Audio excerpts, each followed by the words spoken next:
কালকি 2898 এডি 2024 সালে মুক্তি পাওয়া সিনেমাটিতে অন্তঃসত্ত্বা চরিত্রে দেখা গিয়েছিল দীপিকা পাডুকোনকে। বাস্তবেও সেই সময়ে অন্তঃসত্ত্বা ছিলেন অভিনেত্রী। প্রভাসের বিপরীতে অভিনয় করে বেশ প্রশংসায় ভেসেছিলেন দীপিকা। সিনেমাটির দ্বিতীয় কিস্তি নির্মাণের ঘোষণা এসেছিল। এ পর্যন্ত সব ঠিকই ছিল, বিপত্তি বাঁধল সিনেমাটি ওটিটিতে মুক্তির সময়। কালকি 2898 এডির ওটিটি ভার্সন থেকে বাদ দেয়া হয়েছে দীপিকার নাম। সিনেমার এন্ড টাইটেলে সবার নাম থাকলেও নেই নায়িকার নাম।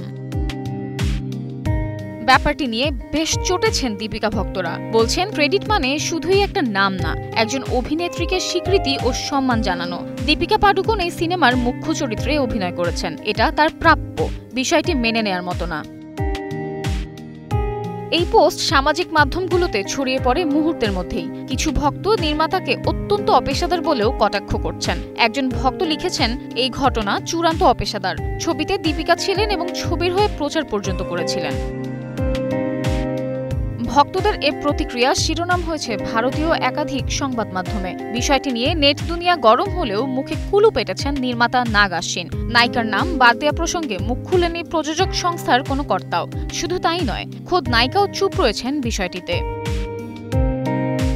Samiha Majumdar, star news.